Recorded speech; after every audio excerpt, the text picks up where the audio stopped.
Wala akong anak na bugaw, sigaw ng tatay ko. Kadiri kang babae. Dagdag ng nanay ko nang malaman nila na buntis si ate. Pinalaya si ate at kinupkup ko sa bahay. Pero 3 taon makalipas, umiiyak na bumalik ang magulang namin nang malaman na anak pala ng bilyonaryo ang pinagbubuntis ni ate. Pero bago tayo mag-umpisa sa ating istorya, i-comment mo naman kung taga-saan ka at anong oras ka nanonood ngayon. Malay mo, sa lugar mo rin pala nagsimula ang ganitong klase ng kwento. Isang pamilyang sa labas ay mukhang buo, pero sa loob ay matagal ng durog ang pagmamahalan. Sa maliit na bayan ng San Gregorio, may isang lumang bahay na kulay abo sa dulo ng masikap street. Hindi ito mansyon, pero hindi rin ito bahay kubo. May 2 palapag, may maliit na tindahan sa harapan, at may bakod na kinakalawang nasa tagal. Sa mata ng mga kapitbahay, maayos ang pamilyang manalastas. Masinop ang ama, palasimbarang ina, at may 2 anak na babae na parehong lumaking tahimik at masipag. Ngunit sa loob ng bahay na iyon, bihirang marinig ang awanan. Mas madalas ang kalampag ng plato, ang pabagsak na pinto, at ang mga salitang mas matalim pa sa kutsilyo. Ang bunso sa pamilya ay si Leora Manalastas, 21 taong gulang. Payat siya, kayumanggi, mahaba ang buhok na laging niyang itinatali, at may mga matang parang laging may tinatagong pagod. Sa umaga, nagtatrabaho siya bilang part-time bookkeeper sa hardware ni Mang Heraldo, isang matandang negosyanteng mahigpit pero patas. Sa gabi naman, pumapasok siya sa maliit na kolehiyo sa bayan para tapusin ang kursong Business Administration. Hindi siya maluho. Ang pinakamahal niyang gamit ay isang lumang calculator na regalo pa ng guro niya noong high school at isang notebook kung saan niya isinusulat ang mga pangarap na hindi niya kayang sabihin ng malakas. "Leora, mali na naman ang lagay mo ng bigas," sigaw ng ama niyang si Damaso isang umaga habang binabagsak ang takip ng lalagyan sa kusina. "Ilang beses ko bang sasabihin na huwag mong ubusin agad? Hindi ka ba marunong magtipid?"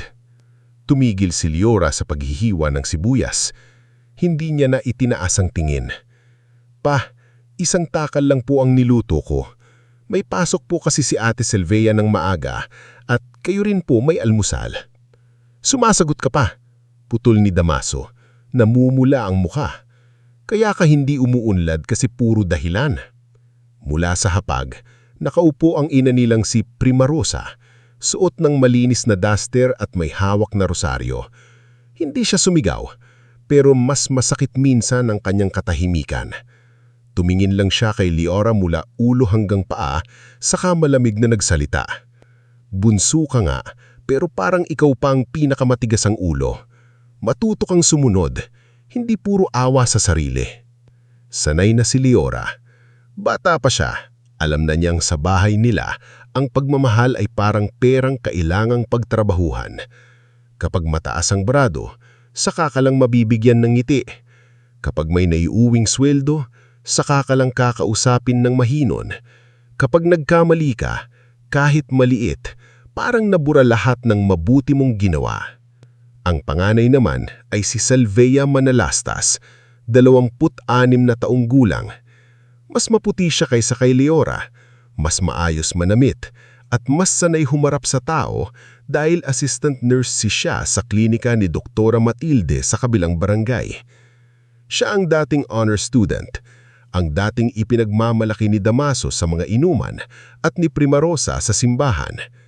"Ang panganay ko, nurse," madalas sabihin ni Primarosa kahit hindi pa totoong rehistradong nurse si Silvia. Hindi tulad ng ibang dalaga riyan na puro landi. Ngunit sa likod ng maayos na ngiti ni Silvia, may pagod na mas malalim kaysa nakikita ng tao. Siya ang unang natutong manahimik kapag galit si Damaso. Siya ang unang natutong magsinungaling na okay lang siya kahit hindi na. At siya rin ang unang naramdaman na kahit mahal niya ang pamilya niya, hindi siya malaya sa sariling buhay.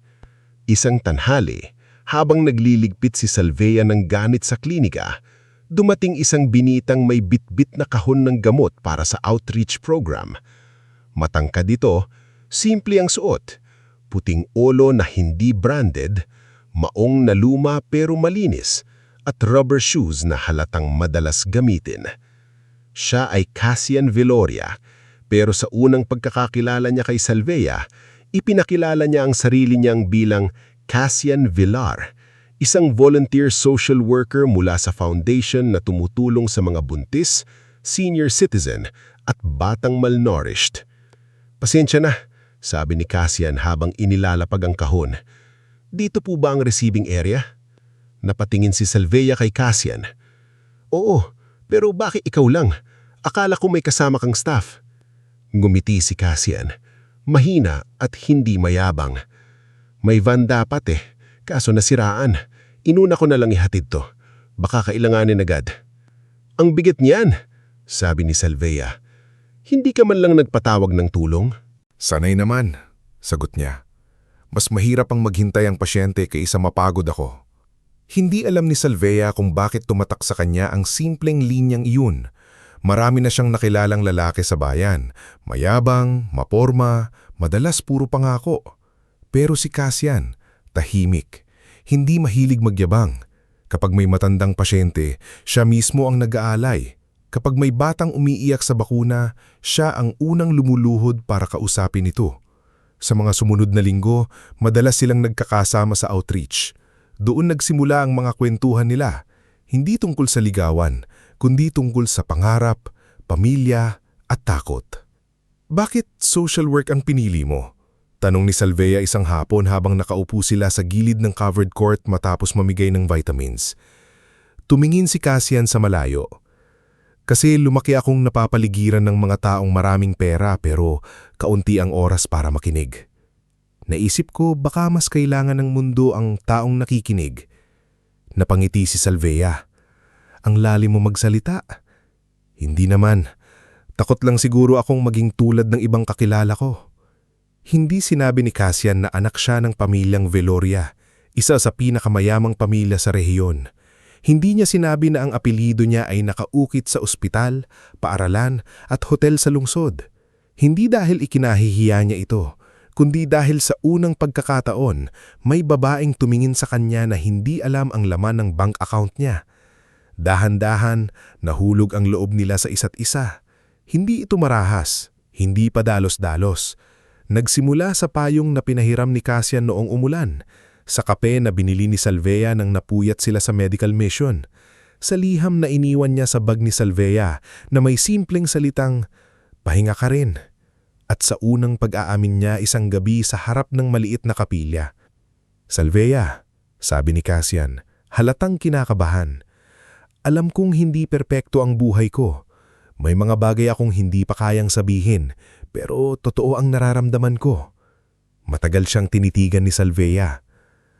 "Cassian, pagod na ako sa mga taong gusto akong kontrolin. Kung papasok ka sa buhay ko, sana huwag mo akong gawin kulungan." "Hindi," mahina niyang sagot. "Gusto kitang samahan, hindi angkinin." Iyon ang unang beses na naramdaman ni Salvea na may taong nakikita siya, hindi bilang anak na kailangang sumunod, hindi bilang panganay na kailangang maging perpekto, kundi bilang babae na pwedeng mapagod, magkamali at mahalin pa rin. Ngulit sa bahay ng mga manalastas, walang puwang ang pag-ibig na hindi aprobado ni Damaso at Primarosa. Para kay Damaso, dapat mapangasawa ni Salvea ang isang lalaking may titulo, doktor, engineer o seaman na malaking sahod. Para kay Primarosa, dapat malinis ang imahe ng anak niya sa matalang simbahan at kapitbahay. Hindi nila tinanong kung basaya si Salvea.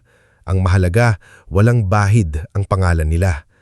Kaya nang simulang mapansin ni Liora na madalas nakangiti isa si Salvea, siya ang unang nakahula.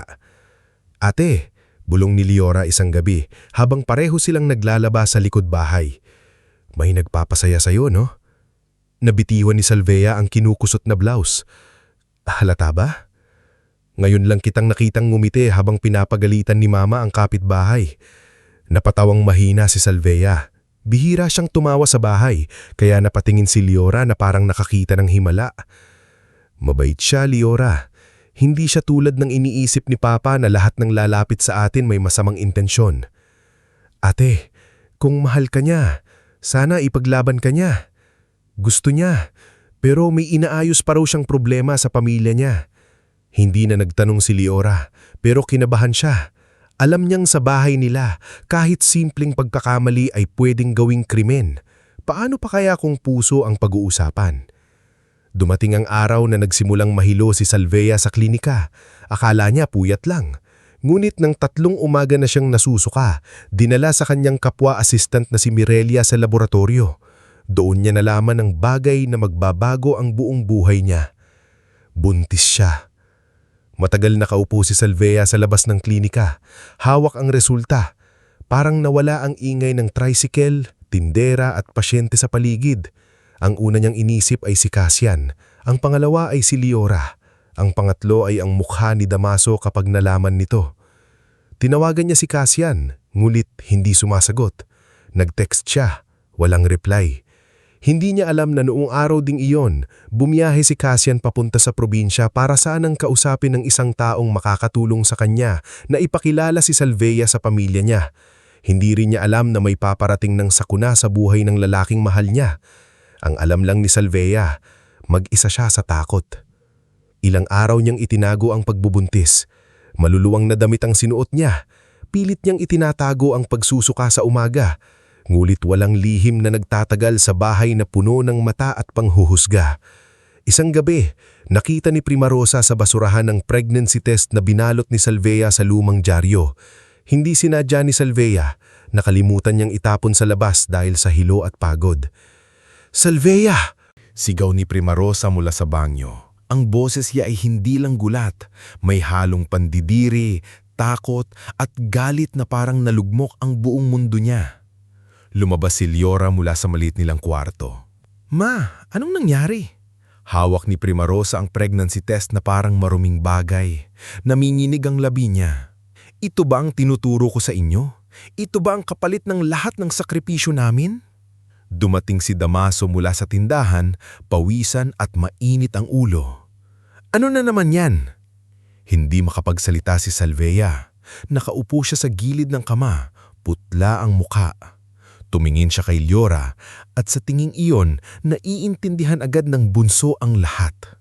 "Pa," mahinang sabi ni Salvea, "pakinggan niyo muna ako." Ngunit hindi nakikinig si Damaso kapag nasaktan ng kanyang pride. Kinuha niya ang pregnancy test sa kamay ni Primarosa, tinitigin ito, saka unti-unting namula ang mukha. "Buntis ka?" tanong niya, mababa ang boses. Tumanggo si Salvea. "Opo." "Sinong ama?" Napapikit si Salvea. "Kishan po ang pangalan. Mahal niya ako, pa. Kakausapin niya kayo. Hindi lang siya..." "Nasaan siya ngayon?" sigaw ni Damaso. "Kung mahal ka niyan, bakit wala rito? Bakit ikaw ang nandito, nagtatago na parang magnanakaw?" "Dahilan po siya." "Dahilan?" Tumawa ng mapait si Primarosa. "Ang tawag dyan, niloko ka, ginamit ka, at ngayon dala-dala mo ang kahihiyan sa tiyan mo."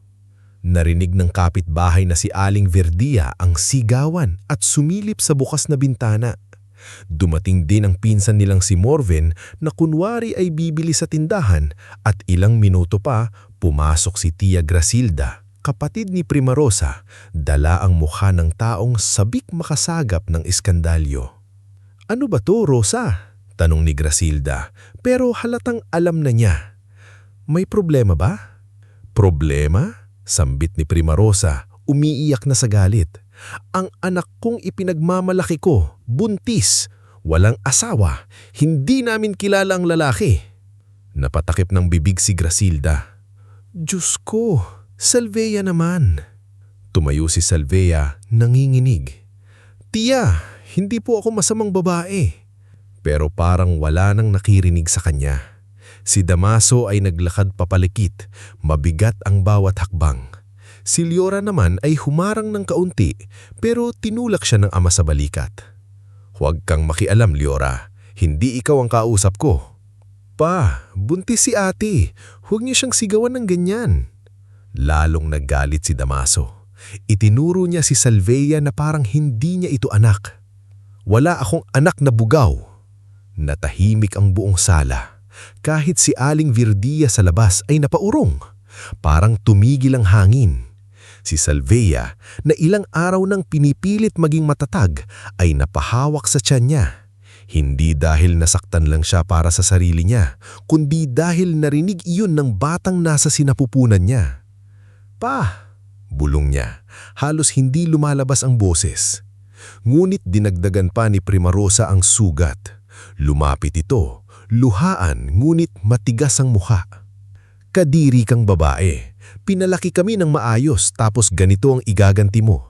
Paano ako haharap sa simbahan? Paano ako haharap sa mga kumari ko?" "Ma, anak niyo ako," iyak ni sabi ni Salveia. "Hindi ako basura." "Sa ginawa mo, dala mo ang basura sa pamilyang ito." May kung anong nabasag sa dibdib ni Leora. Buong buhay niya nanahimik siya. Buong buhay niya sinubukan niyang unawain ang ama at ina nila. Ngunit nang makita niya si Salveia na umiiyak habang yakap ang sariling tiyan, alam niyang kung hindi siya magsasalita ngayon, habang buhay niyang pagsisisihan yon.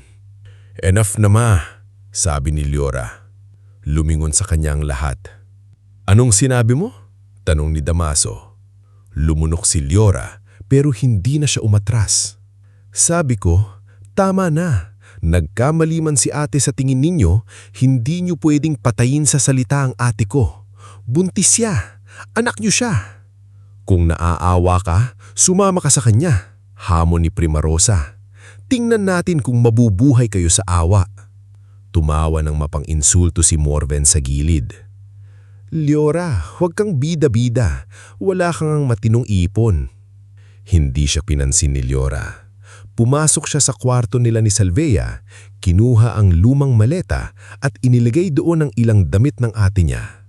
Kinuha rin niya ang maliit na pouch na may naipon niyang pera mula sa hardware, hindi kalakihan pero sapat para hindi sila matulog sa kalsada sa unang gabi.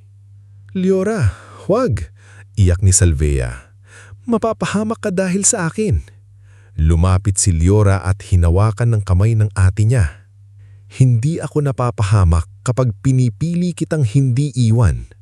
Napapingin si Damaso sa kanya, hindi makapaniwala. "Kung lalabas ka ng bahay na yan kasama siya, huwag ka nang babalik." Napapikit si Leora. Sandali niyang tinignan ang bahay. Ang dingding na may lumang family picture. Ang hapag na ilang taon niyang nilinisan. Ang bintanang sinilpan niya noon habang nangangarap ng mas tahimik na buhay. Masakit iwan, pero mas masakit manatili sa bahay na pinipilit kang maniwalang wala kang halaga.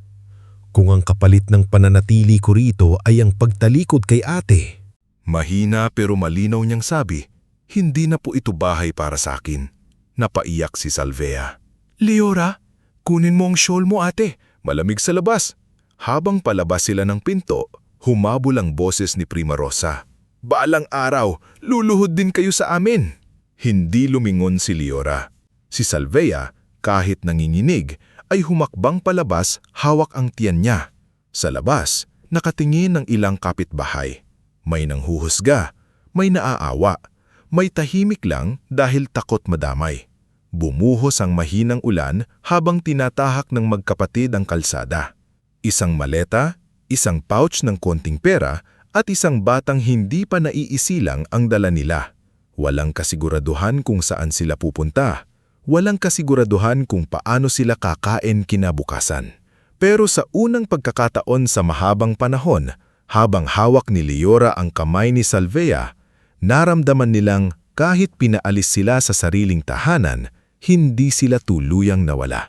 Dahil minsan, ang tunay na pamilya ay nagsisimula hindi sa dugong pareho ang apelido, kundi sa kamay na hindi bumibitaw kahit buong mundo na ang nanghuhusga. Bago tayo magpatuloy sa ating istorya, i-comment mo muna kung taga saan ka at anong oras ka nanonood ngayon. Sa bawat lugar, may mga taong tahimik na lumalaban, may mga pamilyang nasisira, at may mga kapatid na pinipiling maging tahanan ng isa't isa kahit wala na silang matakbuhan. Nang gabing lumabas sina Liora at Salvea sa bahay ng mga manalastas, hindi agad sila nakalayo. Malakas ang tibok ng dibdib ni Salvea, hindi dahil sa paglalakad, kundi dahil sa bigat ng mga salitang iniwan sa kanya ng sariling ama at ina. Hawak niya ang tiyan niyang ilang buwan pa lang nagdadala ng buhay, habang si Liora naman ay pasa ng lumang maleta sa isang kamay at mahigpit na nakahawak sa braso ng ate niya sa kabila. Tahimik ang kalsada ng masikap street, pero ramdam nilang maraming matang nakasilip sa mga bintana.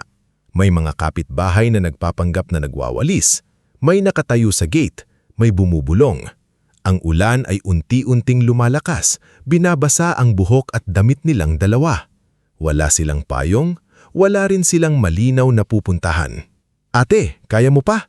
tanong ni Liora, sinusubukang gawing matatag ang boses. Tumanggo si Salvea, pero halatang nanginginig ang mga labi niya. "Kaya ko. Huwag ka nang mag-alala sa akin." "Paano ako hindi mag-aalala? Ikaw mong buntis. Mas masakit sa akin na nadamay ka. Dapat hindi ka sumama. Dapat nanatili ka roon. May school ka pa. May trabaho ka pa." Tumigil si Liora sa gilid ng kalsada. Tumingin siya sa ate niya, basa ang mukha sa ulan at luha. "Ate, buong buhay ko pinanood kitang lumunok ng sakit para lang hindi magulo ang bahay.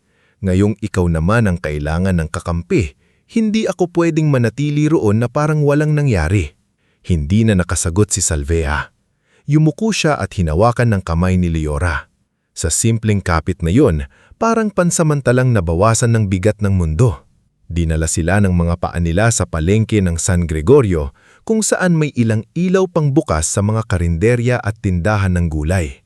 Doon nakatira ang matandang kilala ni Liora na si Mang Toribio, dating karpintero, na ngayon ay nagpapaupa ng maliliit na kwarto sa likod ng lumang bodega ng bigas. Minsan na siyang tinulungan ni Liora na ayusin ang resibo ng bayad sa kuryente, kaya kilala niya ang dalaga. Kumatok si Liora sa maliit na gate na gawa sa yero. Ilang saglit pa, bumukas ito at lumitaw si Mang Toribio. Nakasando, may hawak na lampara at halatang bagong gising. "Sino yan?" tanong niya, pinipikit-pikit ang mata. "Liora, Diyos ko, bakit basang-basa kayo?" "Mang Toribio," nanginginig na sabi ni Liora. "May bakante pa po ba kayong kwarto?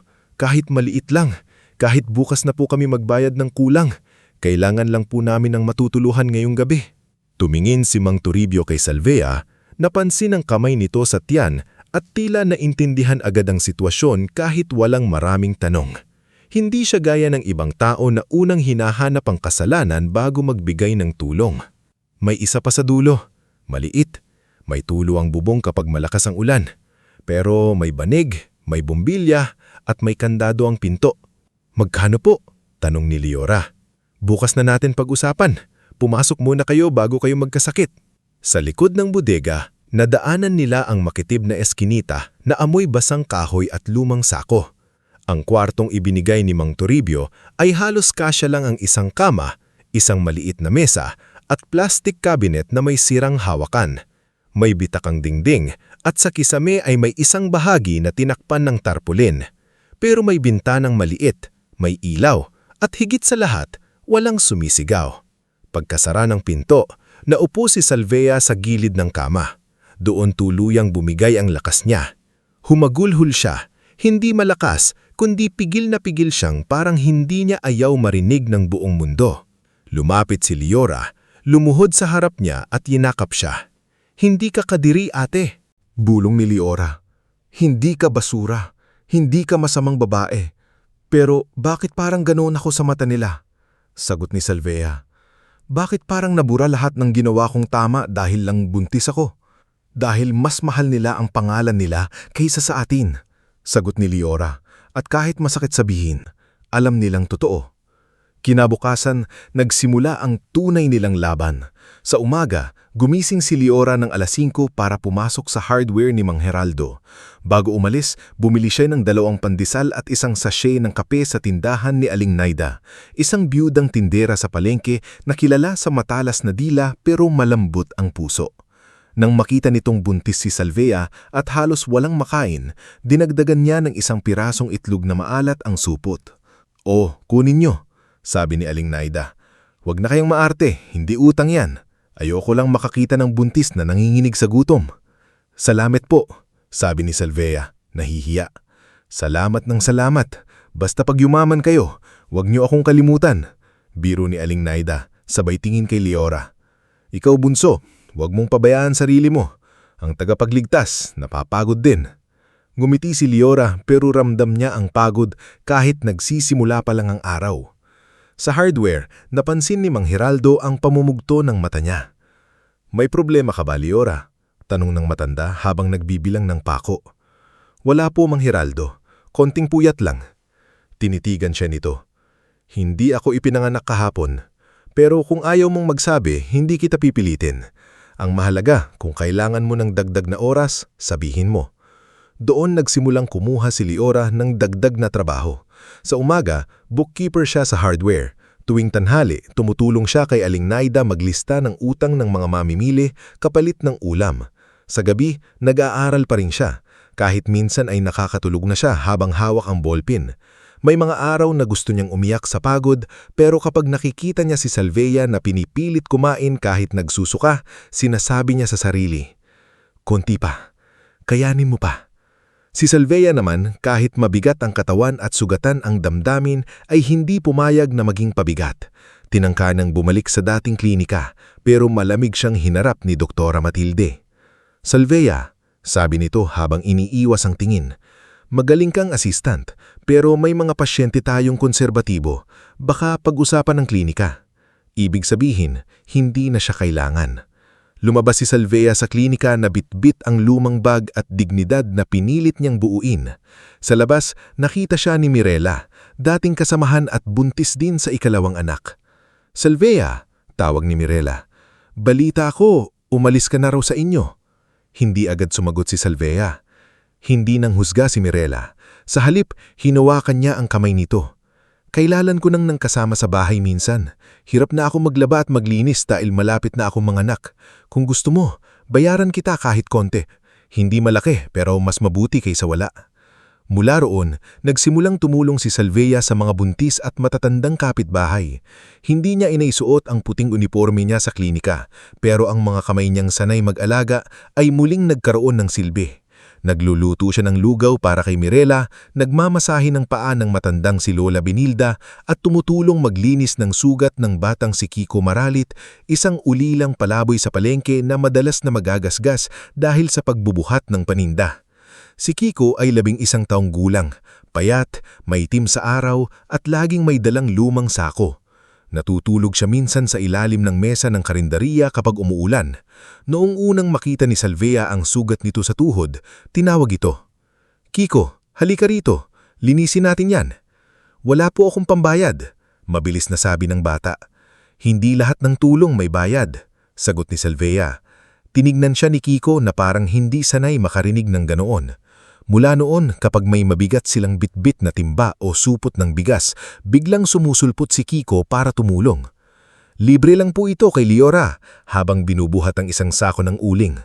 "Pero kung may tirang kanin, tatanggapin ko." Napatawa si Leora sa unang pagkakataon matapos ang ilang linggo. Deal!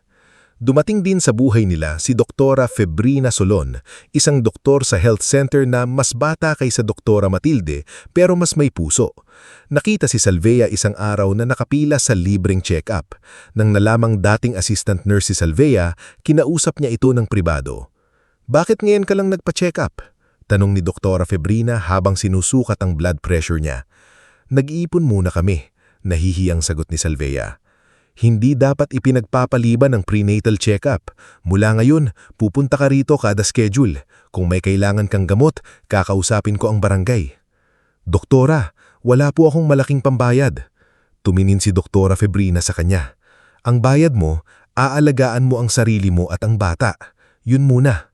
Sa mga buwan na sumunod, naging mas malinaw ang sikmura ni Salvea at mas mabigat ang katawan niya. Lumalaki ang tiyan niya at kasabay nito, lumalaki rin ang pangarap nila ni Leora na makalipat sa mas maayos na kwarto bago manganak. Ngunit hindi nawawala ang gabi-gabing lungkot. May mga gabing tahimik na sa mga buwan na sumunod, naging mas malinaw ang sikmura ni Salvea at mas mabigat ang katawan niya. lumalaki ang tiyan niya, at kasabay nito, lumalaki rin ang pangarap nila ni Liora na makalipat sa mas maayos na kwarto bago manganak. Ngunit hindi nawawala ang gabi-gabing lungkot. May mga gabing tahimik na nakaupo si Salvea sa tabi ng bintana. Hawak ang lumang cellphone, paulit-ulit na tinitignan ng pangalan ni Cassian. Tinawagan niya ito ng maraming beses. Nagpadala siya ng mensahe. "Cassian, buntis ako. Kailangan kitang makausap." Ngunit walang sagot. Minsan, nagri-ring. Minsan, hindi makontakt. Hindi niya alam na sa malayong probinsya ng Isabela, nakaratay si Cassian matapos maaksidente ang sinasakyang sasakyan noong gabi ring balak niyang bumalik sa San Gregorio. Hindi rin niya alam na ang ina nitong si Doña Celestina Veloria, dahil sa takot sa kaaway sa negosyo at takot na may gumamit sa anak niya, ay ipinakuha ang cellphone ni Cassian habang nagpapagaling ito.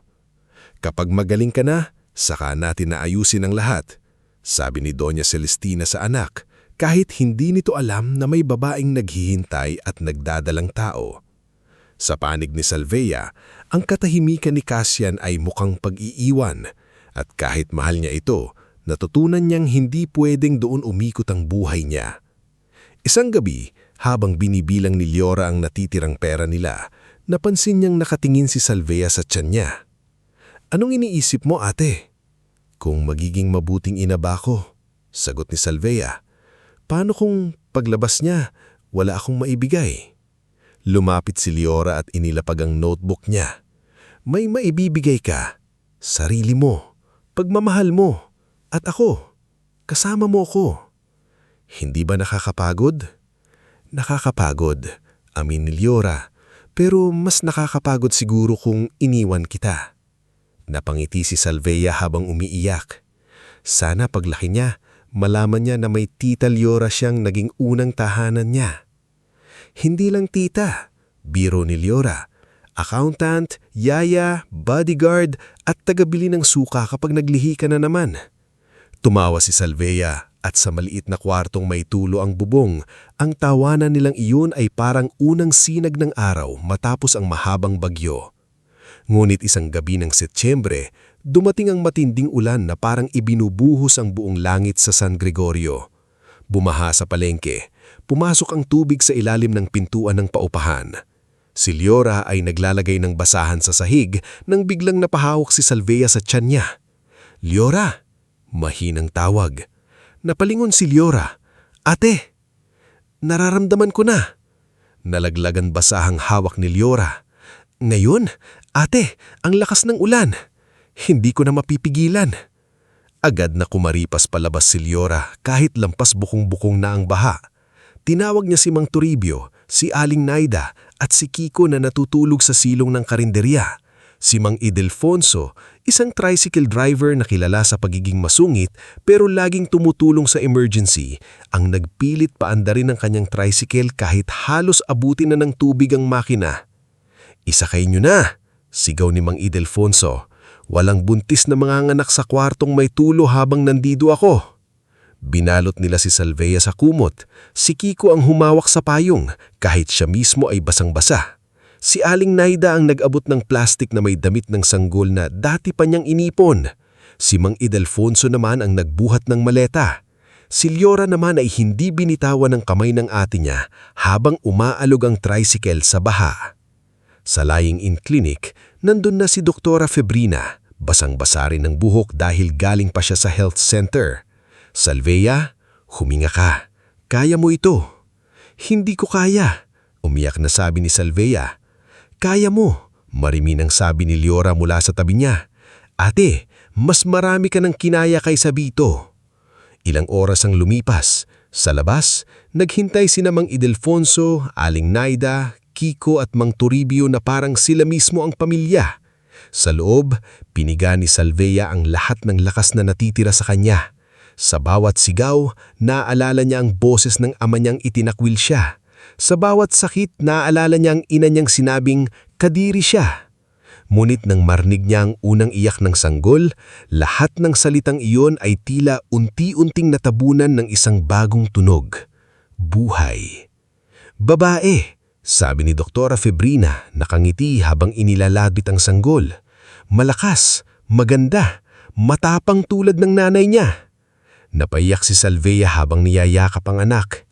Lumapit si Liora, nanginginig ang kamay habang hinahaplos ang maliit na pisngi ng sanggol. Anong pangalan? Tanong ni Doktora Febrina. Tumingin si Salvea kay Liora. Amaris, bulhong niya. Ibig sabihin, ipinangako ng Diyos. Kasi kahit itinapon kami ng iba, parang may ipinangako pa rin ng buhay na hindi kami pababayaan. Nang sumikat ang araw kinabukasan, humupa na ang ulan. Sa labas ng lying-in clinic, mabaho pa rin ang baha. Nang sumikat ang araw kinabukasan, humupa na ang ulan. Sa labas ng lying-in clinic, mabaho pa rin ang baha. Pagod ang lahat at wala pa rin kasiguraduhan ng bukas. Pero sa bisik ni Salvea, natutulog si Amaris.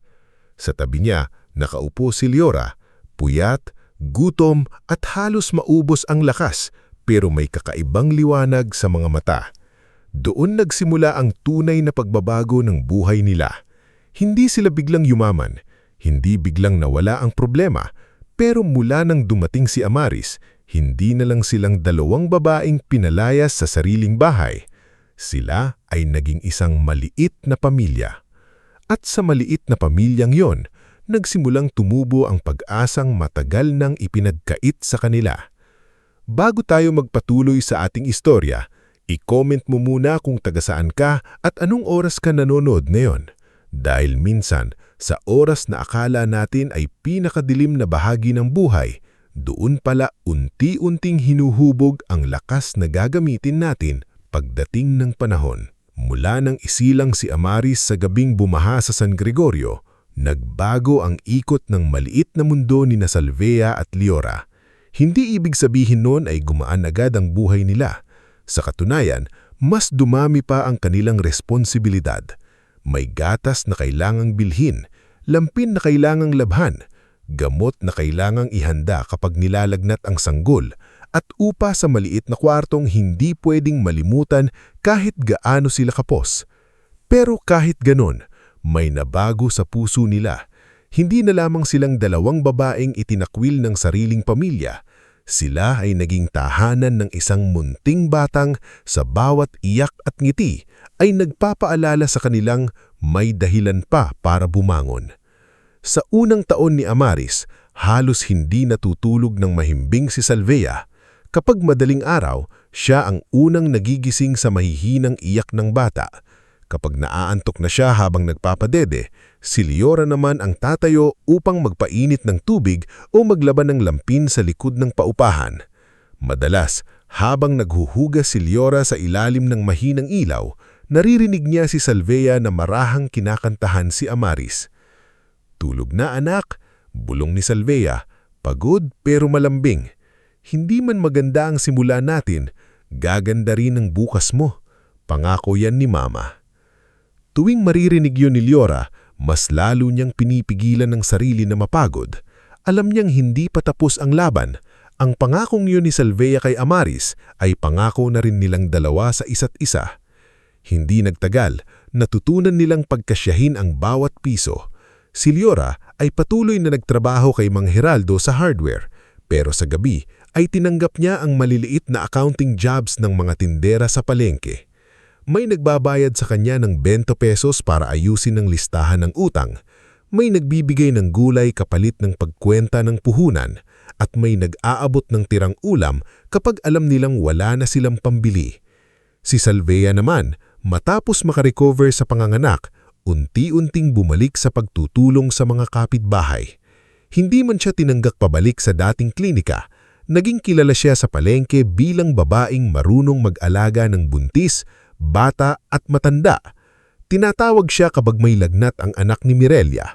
Hinahanap siya ni Lola Benilda kapag sumasakit ang tuhod nito. Minsan, si Doktora Febrina mismo ang nagre-rekomenda sa kanya sa mga pasyenteng kailangan ng kasama sa bahay matapos ma-discharge. Salvea, sabi ni Doktora Febrina isang hapon matapos ang check-up ni Amaris, may galing ka sa pag-aalaga. Sayang kung titigil ka. Kapag nakaipon ka, Kumuha ka ng caregiving certification. Tutulungan kitang humanap ng scholarship kung may mabuksan. Napatingin si Salvea kay Amaris na nooy nakadapa sa kumot, abala sa pagmunya ng laruan. Gusto ko po, doktora, pero minsan iniisip ko baka hanggang dito na lang talaga ako. Umiling si Doktora Febrina. Hindi dahil pinahiyakan ng pamilya mo ay ibig sabihin tapos ang pangarap mo. Minsan, ang pangarap nagpapahinga lang, pero bumabalik din kapag handa ka na. Tinandaan ni Salvea ang linyang yon. Lumipas ang 2 taon at natutong maglakad si Amaris sa makitib na pasilyo ng paupahan ni Mang Toribio. Ang unang hakbang niya ay nasaksihan hindi ng mayamang angkan, hindi ng mga taong dati ay nanghuhusga kay Salvea, kundi ni Aling Naida, Kiko, Mang Idelfonso at Liora. Pumalakpak si Kiko narang nananalo sa paligsahan. "Ate Salvea, naglakad! Naglakid si Amaris!" Sigaw niya, tumatalon sa tuwa.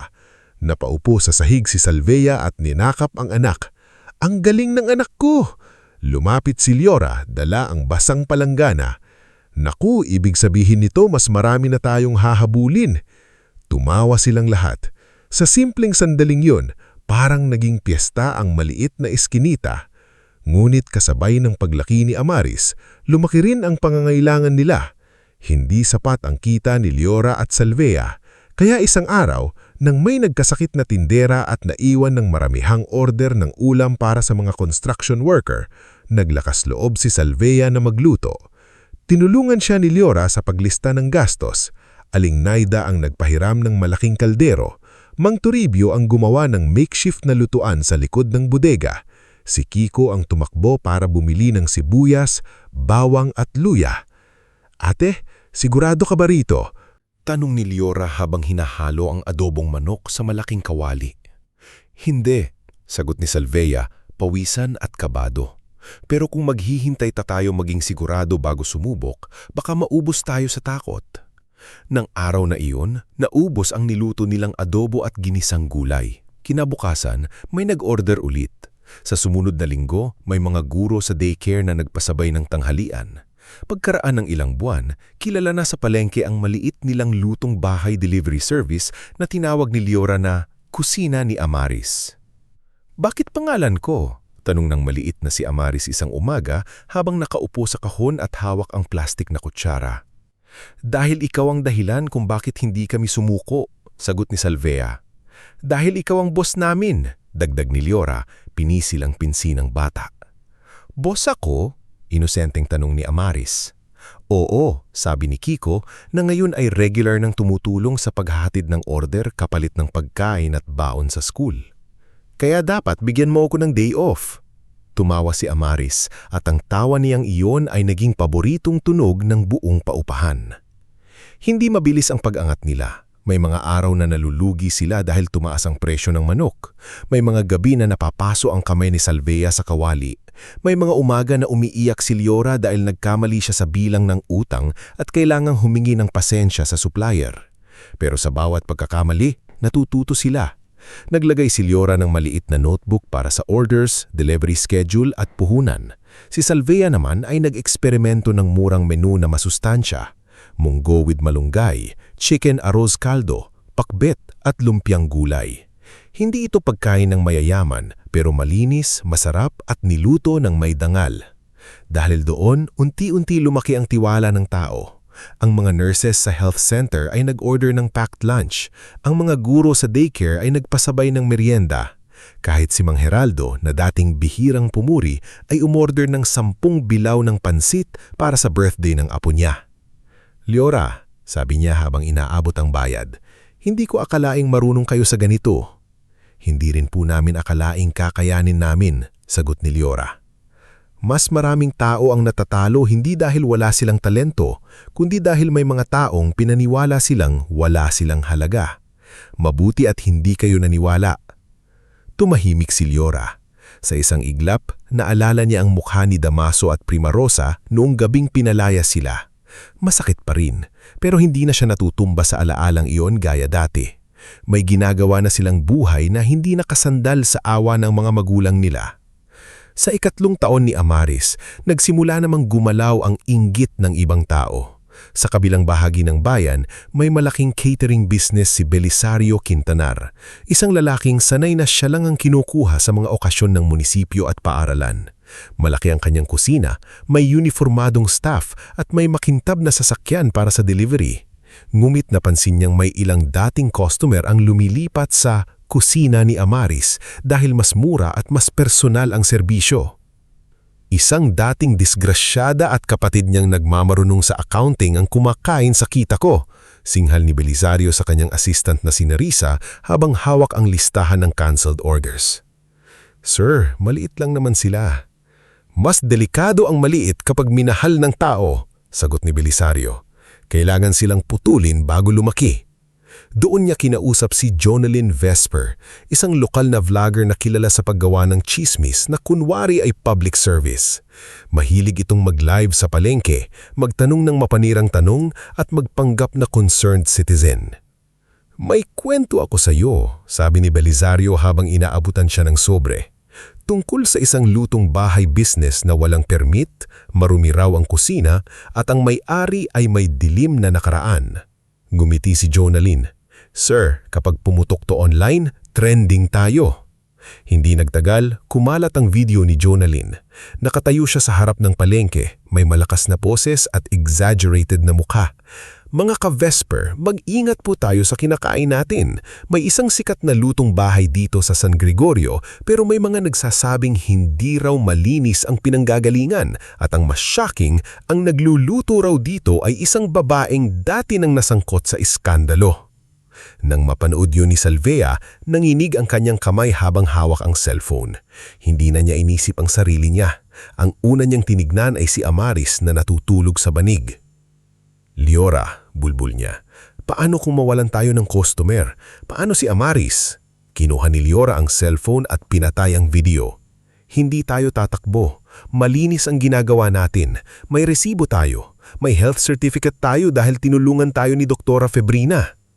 Pero kapag chismis ang kalaban, minsan mas malakas pa sa totoo. Sa loob ng ilang araw, bumaba ang orders nila. May mga customer na nagtanong ng direkta. May iba na tahimik na lang, hindi umulit. Si Kiko, na noon ay 13 na, minsang umuwi na may pasa sa braso dahil inaasar siya ng ibang bata. "Sabi nila, panis daw pagkain natin," sabi ni Kiko, pilit na matapang. Sabi ko, tikman muna nila bago magsalita. Napuno ng galit si Salvia. "Kiko, huwag kang makikipag-away dahil sa amin." "Pamilya ko rin kayo," sagot ng bata, "kaya hindi ko kayang manahimik." Doon pumasok sa buhay nila si Attorney Orenzeo Khalili. Tahimik siyang lalaki, nasa maagang 30, laging nakasuot ng simpleng polo at salamin. Matagal na siyang bumibili ng tanghalian sa kusina ni Amaris, pero hindi siya madaldal. Isang araw, habang nag-aabot si Liora ng order niyang ginataang kalabasa, napansin nitong nag-iwan siya ng calling card. "Kung kailangan niyo ng legal advice," sabi ni Orenzeo, "tumawag kayo. Hindi pwedeng siraan ang kabuhayan ninyo ng walang ebidensya." "Abogado po kayo?" tanong ni Liora. "Oo. At matagal ko nang napapansin na maayos kayong magtrabaho. Hindi ko gusto ang ginagawa sa inyo." "Wala po kaming malaking pambayad," nahihiyang sabi ni Salvia. "Hindi lahat ng laban sinisinilagad," sagot ni Orenzeo. "Minsan may mga kasong kailangan tulungan dahil tama ang ipinaglalaban." Sa tulong ni Orenzeo, nagsimula silang puliktahin ng mga dokumento, business registration application, health clearance, resibo ng binibiling sangkap, litrato ng malinis na lutuan at testimonya ng mga regular customer. Hindi pa ito ang katapusan ng problema, pero sa unang pagkakataon, hindi sila basta-basta tinatapak-tapakan. Habang abala ang lahat sa pagharap sa paninira, may isang matandang lalaki namang tahimik na nagmasid kay Amaris sa palengke. Si Severino Galo. Dating driver ng yumaong Don Arturo Veloria, lolo ni Cassian. Matagal na siyang retirado at napadpad sa San Gregorio upang dalawin ang pamangkin. Isang umaga, nakita niya si Amaris na tumatakbo sa harap ng pwesto ni Aling Naida, suot ang lumang dilaw na bestida. "Amaris, dahan-dahan!" sigaw ni Leora. Nadapa ang bata ng bahagya, kaya lumapit si Severino upang tulungan. Nang itinaas ni Amaris ang kamay, nakita ng matanda ang maliit na birthmark sa gilid ng pulso nito, hugis dahon na may parang hati sa gitna. Nanigas si Severino. "Anak," mahina niyang tanong, "anong pangalan ng tatay mo?" Napagtingin si Amaris sa kanya, inosente. "Wala po akong tatay dito. Si Mama Salvia po, saka si Tita Leora." Lumapit si Salvia, nag-aalala. "May problema po ba?" Pinilit ni Severino ang ngiti, pero hindi mawala ang gulat sa mukha niya. "Wala, iha. Pasensya na. Naalala ko lang ang isang batang kilala ko noon." Umalis si Severino na mabigat ang dibdib. Alam niya ang birthmark na yon. Sa pamilyang Velolia, may kakaibang marka ang ilang isinilang sa angkan. Hindi lahat, pero sapat para makilala ng mga matatandang naglingkod sa kanila. Si Cassian mismo ay may ganoong marka sa likod ng balikat niya noong bata pa ito. Nang gabing iyon, habang hawak ni Severino ang lumang litrato ni Cassian noong binata pa ito, bumulmol siya sa sarili. Kung anak mo ang batang iyon, Senyorito Cassian, bakit hindi mo alam? At sa unang pagkakataon matapos ang 3 taong katahimikan, nagsimulang gumalaw ang lihim na matagal nang nakabaon. Isang lihim na magbabalik hindi lang kay Cassian sa buhay ni Salvia, kundi pati sa mga taong minsang tumalikod sa kanya noong wala pa siyang mapapatunayan. Bago tayo magpatuloy sa ating istorya, i-comment mo muna kung taga-saan ka at anong oras ka nanonood ngayon. Dahil sa bawat pamilyang minsang nasira ng masasakit na salita, may araw na darating na ang katotohanan mismo ang kakatok sa pintuan at hindi na ito kayang taksan ng kahit sino. Mula nang makita ni Severino Gallo ang kakaibang marka sa pulso ni Amaris, hindi na siya mapakali. Buong magdamag siyang nakaupo sa maliit na kwartong inuupahan niya sa bahay ng pamangkin, hawak ang lumang litrato ni Cassian noong binata pa ito. Sa litrato, nakangiti si Cassian habang nakatayo sa tabi ng yumaong lolo niyang si Don Arturo Veloria. Nakataas ng bahagya ang mangkas ng polo ni Cassian at sa gilid ng balikat nito ay makikita ang halos kaparehong marka, hugis dahon na may hati sa gitna. Hindi ito nagkakataon, bulmul ng Severino sa sarili. Hindi pwedeng nagkakataon lang. 3 taon niyang walang balita kay Cassian. Ang huling narinig niya noon ay naaksidente ang binata sa probinsya at dinala ng pamilya sa pribadong pagamutan. Pagkatapos niyon, parang itinago na ito ng mga Veloria sa mundo. Maraming kwento ang kumalat. May nagsabing nagpagaling sa ibang bansa. May nagsabing nawalan ng alaala. At may nagsabing kusa raw lumayo dahil may gulo sa negosyo ng pamilya.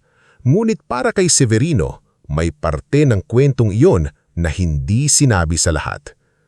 Kinabukasan, bumalik siya sa palengke. Nakita niya si Salvia na abala sa paghahanda ng mga packed lunch habang si Leora ay nag-aayos ng listahan ng orders sa maliit na mesa. Si Amaris naman ay nakaupo sa kahon sa tabi ni Kiko, ginugulihan ng krayola ang likod ng lumang resibo. "Magandang umaga," bati ni Severino, pilit na kalmado. Napatingin si Salvia. "Kayo po pala, Mang Severino. May kailangan po kayo?" "May itatanong lang sana ako, iya. Pasensya na kung personal. Ang ama ba ng bata ay... Ang pangalan ba niya ay Cassian?" Natigilan si Salvia. Ang sandok na hawak niya ay nanatili sa ibabaw ng kawali. Si Leora naman ay agad na lumapit, parang handang humarang kung may masamang balak ang matanda. "Bakit niyo po tinatanong?" tanong ni Leora. Lumunok si Severino. "Dahil kung siya ang Cassian na kilala ko, matagal ko siyang pinaglingkuran. At kung tama ang hinala ko, kailangan malaman ng pamilyang Veloria na may anak siya." Parang may malamig na hangin na dumaan sa maliit nilang lutuan. Ilang taon nang pinilit ni Salvia na ibaon ang pangalang Cassian sa pinakatahimik na sulok ng puso niya. Hindi dahil hindi niya minahal, kundi dahil sa katahimikan nito, natutunan niyang mabuhay ng hindi umaasa. Ngulit ngayon, biglang ibinabalik ng isang estrangherong o tanda ang pangalang iyon na parang susi sa pintong matagal na niyang isinara. Veloria? Mahina niyang ulit. Hindi. Ang sabi niya, Villar ang apelido niya. Nalungkot ang mukha ni Severino. Marahil itinago niya. Si Cassian Viloria ang apo ni Don Arturo, anak ni Doña Celestina Viloria. Isa siya sa tagapagmana ng Viloria Holdings. Napahawak si Salvea sa gilid ng mesa. Hindi niya sinabi sa akin. Siguro may dahilan, pero hindi ko kayo pinipilit maniwala agad. Ang gusto ko lang, may parating ito sa tamang tao bago pa tuluyang masira ang lahat. Hindi pa nila alam, habang nagsisimulang mabuksan ng isang malaking katotohanan, bumabagsak naman ng tuluyang ang dating bahay na pinagmulan ni Salvea at Liora. Sa Masikap Street, ang dating tindahan ni Damaso at Primarosa Manalastas ay halos wala ng laman. Ang mga dating garapon ng candy ay puno na lang ng alikabok. Ang dating estante ng delata ay may ilang pirasong sardinas at sabong panlaba. Nalugi ang sari-sari store nila matapos silang iwan ng suki at mabaon sa utang sa supplier. Hindi nakatulong ang pagiging mapagmataas ni Damaso. Sa bawat taong naniningil, galit ang isinasagot niya. Sa bawat kapitbahay na nagtatanong, yabang ang ipinangtatakip niya sa kahihiyan. Ngunit hindi kayang takpan ng yabang ang sakit ng katawan. Ilang buwan nang sumasakit ang tagiliran ni Damaso. Noong una, itinago niya ito. Umiinom lang siya ng kung ano-anong halamang gamot at murang pain reliever.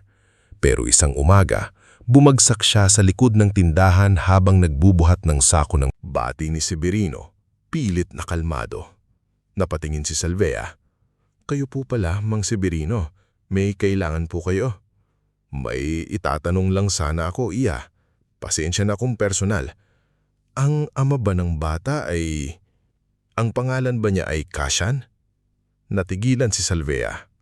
Ang sandok na hawak niya ay nanatili sa ibabaw ng kawali. Si Liora naman ay agad na lumapit, parang handang humarang kung may masamang balak ang matanda. Bakit niyo po tinatanong? Tanong ni Liora. Lumunok si Severino. Dahil kung siya ang Cassian na kilala ko, matagal ko siyang pinaglingkuran. At kung tama ang hinala ko, kailangan malaman ng pamilyang Viloria na may anak siya. Parang may malamig na hangin na dumaan sa maliit nilang lutuan. Ilang taon nang pinilit ni Salvea na ibaon ang pangalang Cassian sa pinakatahimik na sulok ng puso niya. Hindi dahil hindi niya minahal, kundi dahil sa katahimikan nito, natutunan niyang mabuhay ng hindi umaasa. Ngulit ngayon, biglang ibinabalik ng isang estrangherong o tanda ang pangalang iyon na parang susi sa pintong matagal na niyang isinara. Viloria? Mahina niyang ulit. Hindi. Ang sabi niya, Villar ang apelido niya. Nalungkot ang mukha ni Severino. Marahil itinago niya. Si Cassian Viloria ang apo ni Don Arturo, anak ni Doña Celestina Viloria. Isa siya sa tagapagmana ng Viloria Holdings. Napahawak si Salvea sa gilid ng mesa. Hindi niya sinabi sa akin. Siguro may dahilan, pero hindi ko kayo pinipilit maniwala agad. Ang gusto ko lang, may parating ito sa tamang tao bago pa tuluyang masira ang lahat. Hindi pa nila alam, habang nagsisimulang mabuksan ng isang malaking katotohanan, bumabagsak naman ng tuluyang ang dating bahay na pinagmulan ni Salvea at Liora. Sa Masikap Street, ang dating tindahan ni Damaso at Primarosa Manalastas ay halos wala ng laman. Ang mga dating garapon ng candy ay puno na lang ng alikabok. Ang dating estante ng delata ay may ilang pirasong sardinas at sabong panlaba. Nalugi ang sari-sari store nila matapos silang iwan ng suki at mabaon sa utang sa supplier. Hindi nakatulong ang pagiging mapagmataas ni Damaso. Sa bawat taong naniningil, galit ang isinasagot niya. Sa bawat kapitbahay na nagtatanong, yabang ang ipinangtatakip niya sa kahihiyan. Ngunit hindi kayang takpan ng yabang ang sakit ng katawan. Ilang buwan nang sumasakit ang tagiliran ni Damaso. Noong una, itinago niya ito. Umiinom lang siya ng kung ano-anong halamang gamot at murang pain reliever. Pero isang umaga, bumagsak siya sa likod ng tindahan habang nagbubuhat ng sako ng bigas. Isinugod siya ni Primarosa sa health center at doon nalaman nilang may problema siya sa bato at kailangan ng tuloy-tuloy na gamutan. "Rosa," sabi ni Damaso habang nakahiga sa lumong papag, "magkano pa ang natira sa kahon?" Hindi makatingin si Primarosa. "Halos wala na.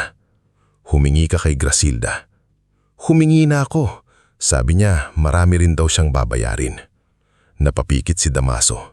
Ang mga kamag-anak na dati ay nakikisawas at nakikiramay kunwari noong pinalaya sila ni Salvea, isa-isang lumayo nang sila na ang nangangailangan. Si Tia Grasilda na dating maraming opinyon ay biglang naging abala. Si Morven na tumawa noon kay Leora ay hindi na nagpapakita. Mas masakit pa roon, nagsimulang mabalitaan ni Damaso at Primarosa na umaangat na ang buhay ng dalawang anak na itinakwil nila. Narinig nila mula kay Aling Viltia na may maliit ng negosyo na raw ang magkapatid. May mga guro at nurses na raw na bumibili sa kanila. May anak na raw si Salvea na parang bonito at napakaganda. Sa bawat balitang iyon, hindi lang inggit ang naramdaman ni Primarosa. May hiya, may kirot, may ingay sa konsensya na hindi kayang patahimikin ng rosaryo sa kamay niya. Isang hapon, matapos muling sumakit ang katawan ni Damaso at matapos silang singilin ng supplier sa utang, nagpa siya ni Primarosa na kumunta sa palengke. Pilit na tumayo si Damaso at sumama kahit namumutla. "Hindi ako hihingi," matigas niyang sabi. "Hindi tayo hihingi," sagot ni Primarosa pero naninginig ang boses. Pero pareho nilang alam ang totoo. Pupunda sila hindi dahil handa na silang magpakumbaba, kundi dahil wala na silang ibang matatakbuhan. Nang makarating sila sa pwesto ng kusina ni Amaris, abala ang lahat. Si Salvea ay naglalagay ng ulam sa styro containers. Si Leora ay kausap isang guro tungkol sa order para sa school seminar. Si Kiko ay nagbubuhat ng 2 eco bag. Si Amaris ay nakatayo sa kabila ni Aling Naida, seryosong nagbibilang ng plastic spoon na parang malaking trabaho. Unang nakakita sila ni Kiko. Nanigas ang mukha ng binata. "Ate Leora," tawag niya, mababa ang boses. Napalingon si Leora. Nang nakita niya sina Damaso at Primarosa, parang bumalik sa tenga niya ang mga salitang itinapon sa kanila 3 taon na ang nakalipas. "Wala akong anak na bugaw. Kadiri kang babae. Pag lumabas ka, huwag ka nang babalik." Ngunit hindi na siya ang dating Leora na nanginginig sa takot. Tumayo siya ng tuwid, pinunasan ang kamay sa apron at lumapit. "Ano po yung kailangan ninyo?" tanong niya. Nasaktan si Primarosa sa lamig ng tawag na po, pero alam niyang wala siyang karapatang magreklamo. "Leora," nagsimula siya. Napatingin siya kay Salvea na hindi makagalaw sa likod ng mesa. "Anak." Biglang tumigas ang mukha ni Salvea. "Huwag niyo po akong tawaging anak kung ngayon niyo lang naaalala." Napayuko si Damaso. Dati, kapag may sumagot sa kanya, galit agad ang isusukli niya. Pero ngayon, pagod ang katawan niya at mas pagod ang puso. "May sakit ako," sabi niya halos pagulong. "At nalugi kami." Tahimik ang lahat, kahit si Amaris na walang alam sa buong kasaysayan ay tumigil sa pagbibilang at tumingin sa mga matatandang estranghero sa harap nila. "Hindi kami humihingi ng marami," dagdag ni Primarosa, umiiyak na. "Gusto lang naming makausap kayo. Gusto naming makita ang apo namin." Natawa ng mapait si Salvea. "Apo? Noong nasa 10 ko siya, ano ang tawag ninyo sa kanya?"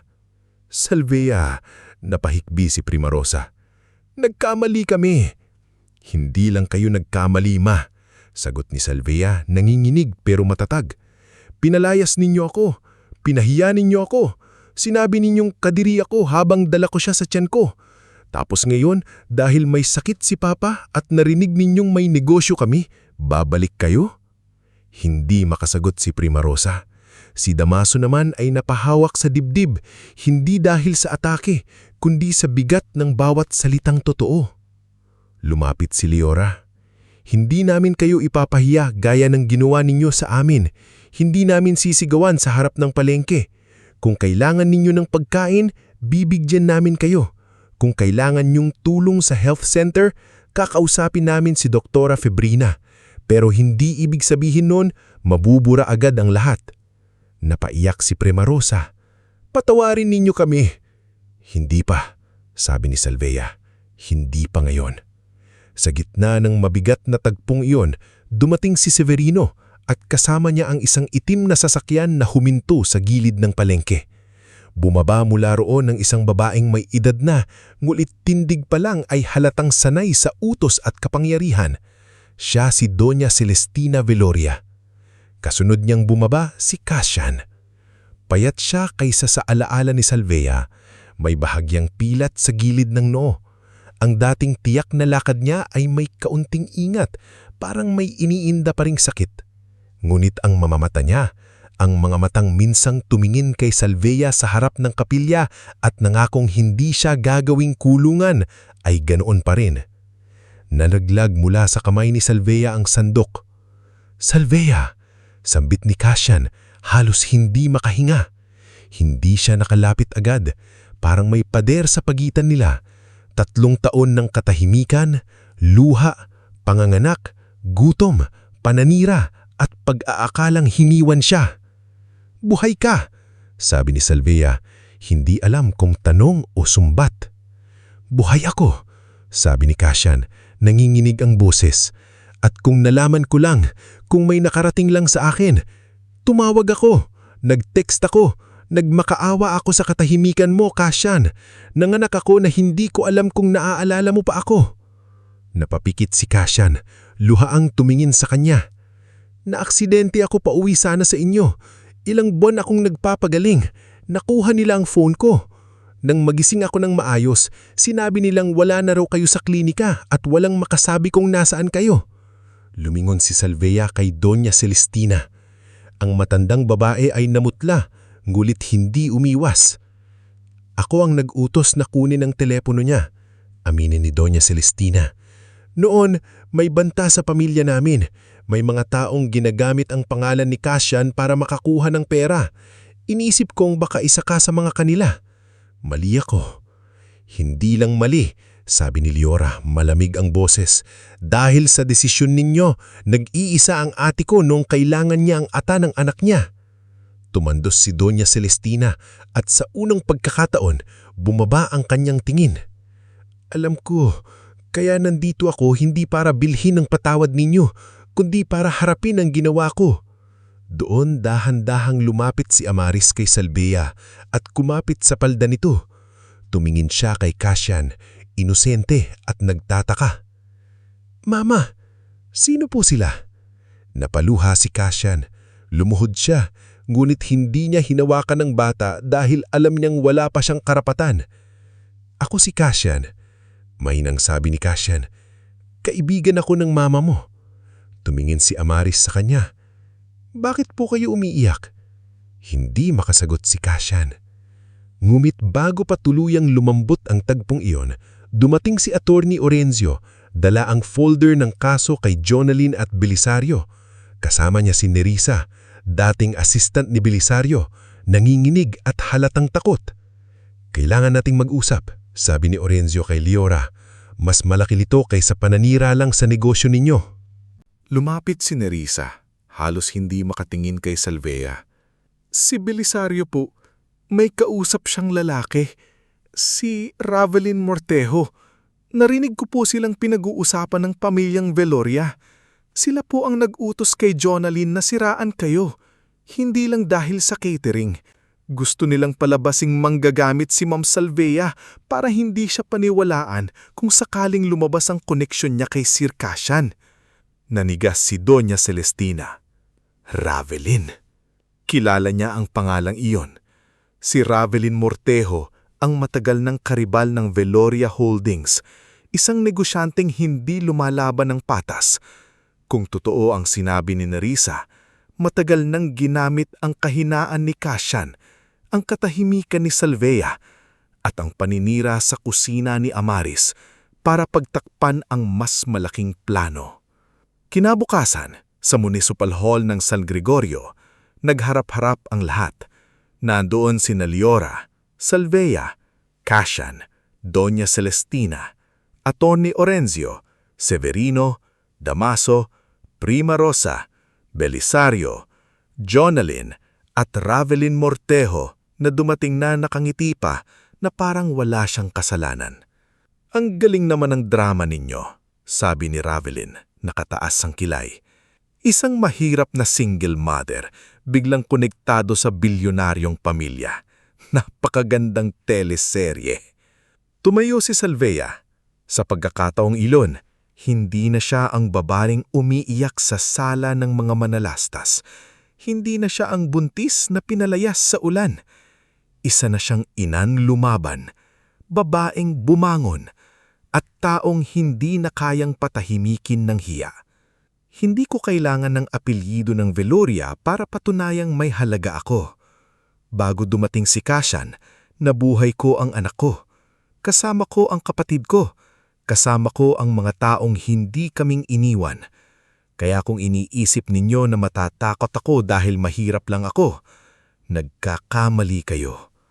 Tumingin si Prima Rosa sa anak at doon niya nakita kung gaano kalaki ang sinira niya noon. Hindi Salvea ang kadiri. Hindi Salvea ang nagdala ng hiya. Sila ang nagtaboy sa anak na dapat sana'y inalagaan. Tumayo si Prima Rosa, umiiyak. Ako ang unang humusga sa anak ko, sabi niya sa harap ng lahat. Ako ang nagsabi ng mga salitang hindi dapat sabihin ng isang ina. Salvea, Liora, hindi sapat ang sorry ko. Pero gusto kong marinig ninyo sa harap ng lahat. Kayo ang mga anak ko at kami ang nagkamali. Hindi agad nagsalita si Salvea. Hindi rin lumapit si Liora. Dahil may mga sugat na kahit aminin ning nakanakit, hindi agad naghihilom. Sa dulo ng pagdinig, pansamantalang ipinatawag ng munisipyo sina Belisario at Jonalyn para sa formal na imbestigasyon, habang si Ravelin naman ay hindi na nakangiti nang ilabas ni Orenzio ang mga unang ebidensya ng koordinasyon sa paninira. Hindi pa tapos ang laban, pero sa araw na iyon, nabasag ang kasinungalingang matagal na nilang pinrotektahan. Paglabas ng Municipal Hall, huminto si Salvea sa hagdan. Nasa tabi niya si Liora. Sa di kalayuan, naroon si Cashan, naghihintay, ngunit hindi nangungulit. Nasa likod naman sina Damaso at Prima Rosa, tahimik, bagsak ang balikat, at wala ng dating yabang. Hinawakan ni Liora ang kamay ng ate niya. Ate, anong gagawin natin ngayon? Tumingin si Salvea kay Amaris na hawak ni Kiko. Tumatawa dahil nilalaro siya nito. Pagkatapos, tumingin siya sa langit na kulay kahel dahil palubog na ang araw. Hindi tayo babalik sa dati. Kahit sino pa ang humingi ng tawad, kahit sino pa ang bumalik. Mula ngayon, tayo ang magdedesisyon kung sino ang may puwang sa buhay natin. At sa unang pagkakataon, habang nakatayo siya sa harap ng katotohanang matagal niyang hinihintay at kinatatakutan, hindi na siya nanghina. Dahil natutunan niya na ang babaeng minsang itinakwil ay pwede palang maging mas matibay kaysa sa lahat ng taong nanghusga sa kanya. Bago tayo magpatuloy sa huling bahagi ng ating istorya, i-comment mo muna kung saan ka at anong oras ka nanunood ngayon. Dahil sa bawat kwentong puno ng luha, may dulo ring hinihintay. Hindi laging perpekto, hindi laging madali, pero sapat para patunayan na ang taong nasaktan ay may karapatang bumangon at pumili ng sariling kapayapaan. Pagkatapos ng pagharap sa Municipal Hall, hindi agad naging tahimik ang buhay ni Salvea at Liora. Akala ng iba, kapag lumabas na ang katotohanan, kusang gumagaan ang lahat. Pero hindi ganon ang nangyayari. Ang katotohanan ay parang liwanag na biglang bumukas sa madilim na silid. Nakikita mo hindi lang ang daan palabas, kundi pati ang alikabok, sugat at kalat na matagal mong hindi pinapansin. Kinabukasan matapos ang pagdinig, maaga pa lang ay gising na si Salvea. Nasa maliit pa rin silang inuupahang lugar sa likod ng dating bodega ni Mang Toribio, pero hindi na ito tulad ng dati. May dagdag ng estante na para sa lalagyan ng pagkain, may maayos ng mesa para sa orders, may maliit na sulok si Amaris kung saan nakalagay ang kanyang mga krayola at lumang aklat na bigay ng daycare teacher. Sa labas, naririnig na ang kalampag ni Kiko na habang inaayos ang mga eco bag para sa deliveries. Tahimik na nagtimpla ng kape si Salvea. Nakatayo siya sa tapat ng maliit na lutuan nang pumasok si Liora, hawak ang accounts. Hindi ka natutulog ng maayos. Sabi ni Liora, hindi rin ikaw. Sagot ni Salvea, pilit ngumiti. Umupo si Liora sa tabi niya. Iniisip mo si Cassian. Hindi agad sumagot si Salvea. Tumingin siya sa maliit na bintana kung saan sumisilip ang liwanag ng umaga. Iniisip ko lahat. Si Cassian, si Mama, si Papa, si Amaris. Kung paano biglang bumalik ang lahat ng taong akala ko wala na. Hindi mo kailangang magdesisyon agad, sabi ni Liora. Alam ko, pero nakakapagod palang makita ang hinihintay mong sagot, tapos hindi ka pa rin handang tanggapin. Hinawakan ni Liora ang kamay ng ate niya. Ate, hindi ka masamang tao kung hindi ka agad magpapatawad. Hindi ka rin masamang ina kung hahayaan mong makilala ni Amaris ang tatay niya ng paunti-unti. Ikaw ang may karapatang magtagda ng bilis. Tumanggo si Salvea, ngulit hindi pa rin nawala ang bigat sa kanyang dibdib. Samantala, hindi rin tumigil si Attorney Orencio Halili. Matapos makuha ang unang pahayag ni Nerissa laban kina Belisario Quincanar at Ravelin Mortejo, sinimulan niyang buuin ang kaso. Hindi niya ito minadali. Alam niyang may pera at koneksyon si Ravelin at kapag kulang ang ebidensya, baka sila pa ang balikan. Kaya isa-isa niyang tinipon ng lahat. Screenshot ng mga mensahe ni Belisario kay Jonalyn Vesper, resibo ng perang ibinigay para sa mapanirang video, voice recording ni Nerissa kung saan narinig ang pangalan ni Ravelin at ang lumang medical record ni Cassian na nagpapatunay na nasa private recovery facility siya noong mga panahong sinusubukang siyang kontakin ni Salvea. Isang hapon, nagtipon sila sa maliit na opisina ni Orencio. Naroon sina Salvea, Liora, Cassian, Doña Celestina, Severino at Doktora Febrina. Nasa labas naman si Kiko, binabantayan si Amaris na abala sa pagguhit ng bahay na may malaking araw sa ibabaw. Inilapag ni Orencio ang folder sa mesa. Malakas ang kaso natin. Hindi lang ito simpleng paninira. May coordinated effort para sirain ang reputasyon ng kusina ni Amaris at para takutin si Salvea bago pa lumabas ang koneksyon niya sa pamilyang Veloria. Bakit kailangan pang gawin iyon ni Ravelin? Tanong ni Liora. Si Doña Celestina ang sumagot, mabigat ang mukha. Matagal na niyang gustong pabagsakin ng ilang proyekto ng Veloria Holdings. May foundation si Cassian noon na dapat magtatayo ng community health kitchen sa mga bayan. Kapag napatunayang may iskandalo sa buhay ni Cassian, magagamit iyon ni Ravelin para sirain ang tiwala ng investors at donors. Napatingin si Salvea kay Cassian. Kaya pala parang kahit wala ka sa buhay ko, may mga kamay pa ring nagtutulak pababa sa akin. Napayuko si Cassian. Salvea, hindi ko maibabalik ang 3 taon, pero gusto kong tumulong ngayon, hindi para bilhin ang kapatawaran mo, kundi dahil responsibilidad ko rin ito. Responsibilidad mo si Amaris, sagot ni Salvea, diretso ang tingin.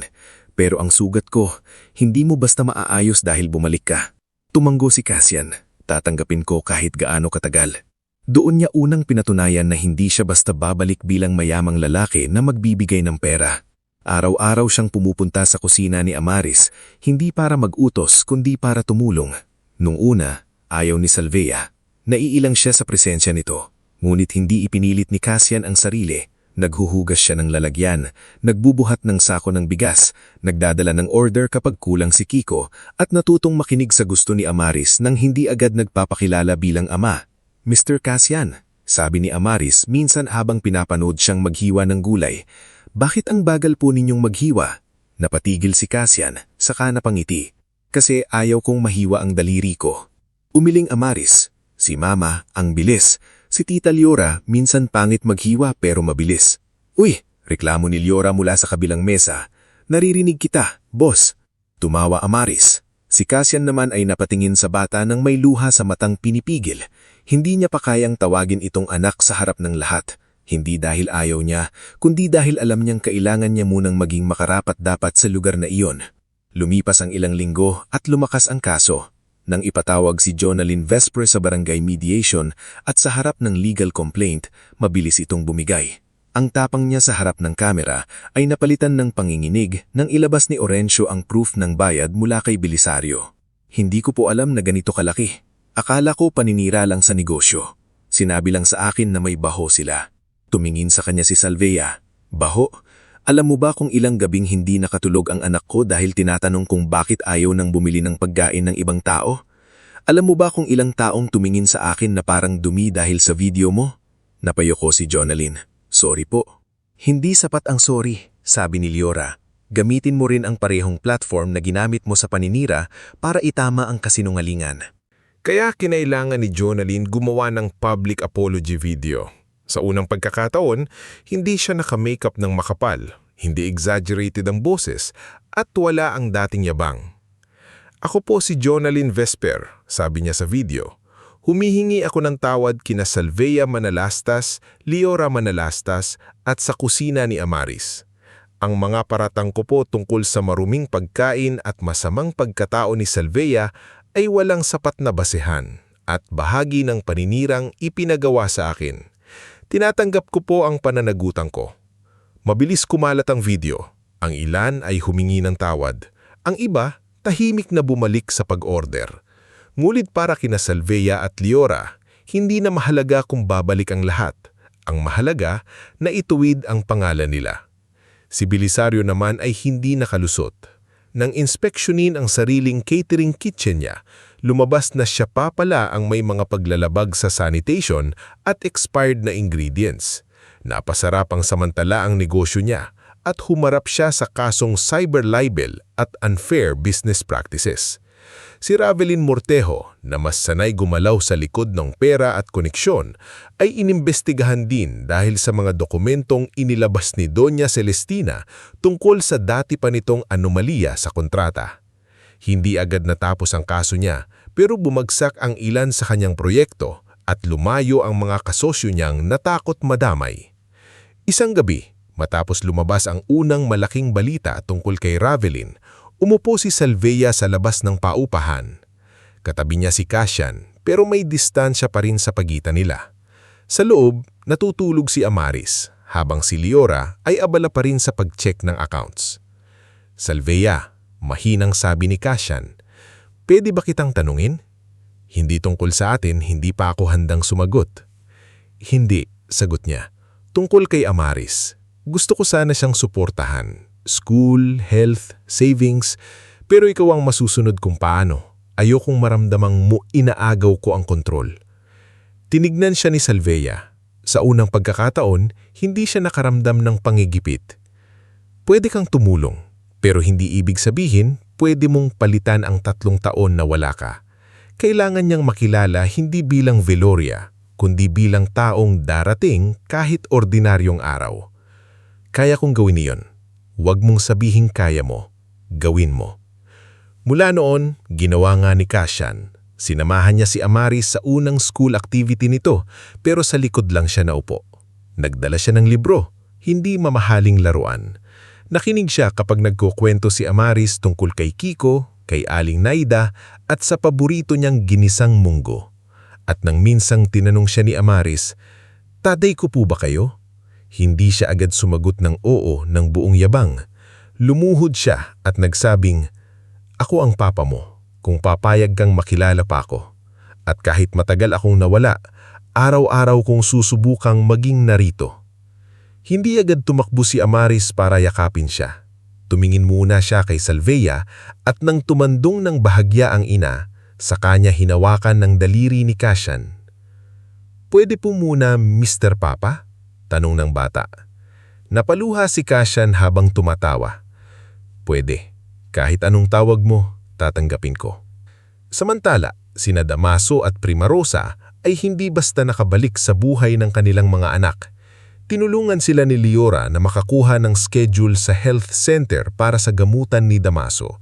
Pinadalhan sila ni Salvea ng pagkain paminsan-minsan, mulit hindi sila pinatuloy sa bahay. Hindi sila pinahalot-tulutang na magdesisyon para ay Amaris at hindi rin sila binigyan ng puwango para magpanggap na walang nangyari. Isang hapon, pumunta si Primarosa sa kusina ni Amaris hindi para manghingi ng pera, kundi para magdala ng lumang kahon. Naroon ang ilang litrato ni Salvea at Liora noong bata sila, mga medalya ni Salvea at lumang notebook ni Liora. "Inayos ko ang mga gamit ninyo," sabi ni Primarosa, namumula ang mata. "Hindi ko alam kung gusto nyo pa ito." Tinanggap ni Liora ang kahon, pero hindi agad ngumiti. "Salamat po." Tinignan si Primarosa kay Salvea. "Hindi ko hihilingin na tawagin mo akong ulit na nanay ngayon. Hindi karapatan ko. Pero gusto kong sabihin na araw-araw kong pinagsisisihan ang gabing iyon." Si Damaso, na nakatayo sa likod niya, mahina ang katawan pero malinaw ang mata, ay humakbang palapit. "Salvea, Liora, nung pinalayas ko kayo, akala ko ipinagtatanggol ko ang dangal ng pamilya. Pero ang totoo, ako ang sumira nito. Hindi ko kayo pinrotektahan. Ipinahiya ko kayo at wala akong dahilan." Tahimik si Salvea. Si Amaris ay nasa likod niya, hawak ang palda ng ina. "Pwede po ba silang bigyan ng tubig?" Parang iiyak siya. Napahikbik si Primarosa. Si Salvea naman ay yumuko at hinalikan ng ulo ng anak. "Pwede, anak." Hindi iyon buong pagpapatawad. Hindi iyon pagbabalik sa dating pamilya. Pero iyon ang unang maliit na hakbang. Hindi para burahin ang naharaan, kundi para hindi na ipamana ang galit kay Amaris. Lumipas ang 1 taon. Mas lumaki ang kusina ni Amaris. Sa tulong ng maayos na loan na inayos ni Orencio, hindi donasyon mula sa Veloria, nakalipat sila sa mas malinis at mas malaking pwesto malapit sa health center. Si Salvia ay nakatapos ng caregiving certification at nagsimulang tumulong kay Dr. Febrina sa mga community program. Si Liora naman ay naging opisyal na manager ng negosyo at nakapagtapos din sa kolehiyo matapos ang ilang taong paghinto at balik-aral. Si Kiko, na dating ulilang na natutulog sa silong ng karinderiya, ay regular nang nag-aaral at may sariling maliit na allowance bilang working student sa negosyo.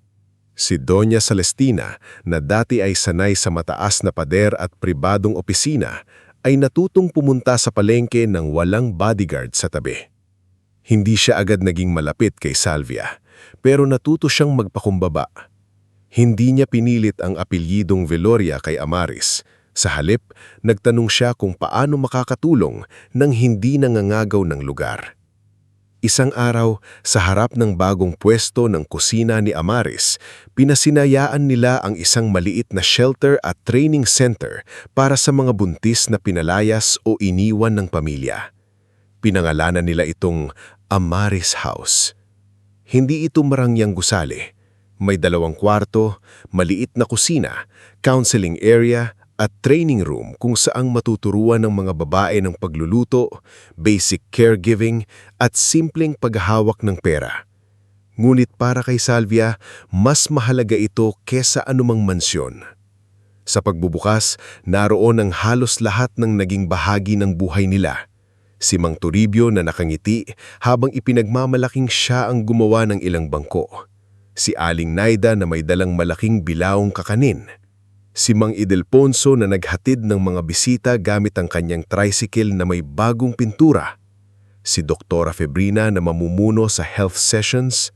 Si Orencio na tahimik na nakatayo sa tabi ni Liora. Si Severino na napapahid ng luha habang pinapanood si Amaris. At maging sina Damaso at Primarosa na nasa likod, hindi nangunguna, hindi nagmamalaki, kundi tahimik na sumusuporta. Sa maliit na entablado, tumayo si Salvia. Hawak niya ang kamay ni Amaris habang nasa tabi niya si Liora. Sa unahan, nakaupo si Cassian, hindi bilang tagapagligtas, kundi bilang ama na piniling manatili at maghintay. 3 taon kong inakala na ang pinakamalaking sugat sa buhay ko ay ang itakwil ako. Pero natutunan ko na mas masakit pala kung maniniwala akong iyon na ang katapusan ko. Hindi ako iniligtas ng yaman, hindi ako iniligtas ng apelyido. Iniligtas ako ng kapatid kong hindi bumitaw, ng mga taong tumulong kahit wala silang makukuha, at ng anak kong nagbigay sa akin ng dahilan para mabuhay ng may dignidad. Napaluha si Liora. Hinawakan siya ni Orencio sa balikat, marahan, may paggalang. Ipinagpatuloy ni Salvia. Ang Amaris House ay para sa mga babaeng sinabihan, wala na silang halaga dahil nagkamali sila. Nabuntis sila, iniwan sila, o pinahiya sila. Dito, hindi namin kayo tatanungin kung bakit kayo nadapa. Ang unang itatanong namin ay paano ka namin tutulungan tumayo. Malakas ang palakpakan. Sa gilid, napayuko si Prima Rosa at tahimik na umiyak. Lumapit si Damaso sa kanya at hinawakan ng kanyang kamay. Pareho nilang alam na hindi na nila maibabalik ang gabing yon. Pero pwede pa silang mabuhay sa natitirang panahon ng mas mapagkumbaba. Pagkatapos ng programa, lumapit si Cassian kay Salvia. "Proud ako sa iyo," sabi niya. Tinignan siya ni Salvia. Hindi na kasing tigas ang dating mukha niya, pero hindi rin ito basta-basta malambot. "Proud din ako sa sarili ko," ngumiti si Cassian. "Dapat lang." Sandaling tumahimik si Salvia saka nagsalita. "Hindi pa rin madali sa akin ang lahat, pero nakikita ko ang ginagawa mo kay Amaris. Nakikita kong hindi ka sumusuko kahit hindi kita pinapadaling patawarin. Hindi mo kailangan madaliin. Alam ko. Kaya magsisimula tayo sa pagiging magulang muna. Kung may susunod pa loon, panahon na ang magsasabi. Pero malinaw ito, Cassian. Hindi na ako babaeng naghihintay na iligtas. Kapantay mo ako." Tinignan siya ni Cassian ng buong paggalang. "Oo, kapantay mo ako." Sa di kalayuan, tumakbo si Amaris palapit sa kanila. "Mama, Mr. Papa, Tita Liora said may cake." Natawanan silang lahat. Lumapit si Liora, kunwari seryoso. "Boss Amaris, ikaw ang unang kakain pero dapat maliit lang, baka sumakit tiyan mo." "Ikaw ang boss, di ba?" sagot ni Amaris. "Oo, pero ako ang finance manager," sabi ni Liora. Nagtawanan ng mga tao sa paligid.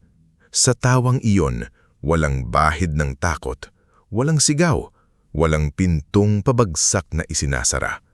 May mga sugat pa rin, oo. May mga alaala pa ring bumabalik minsan sa gabi. Pero hindi na iyon ang sentro ng buhay nila. Sa huling bahagi ng araw, habang palubog ang araw sa San Gregorio, tumayo si Salvia sa harap ng Amaris House. Katabi niya si Liora.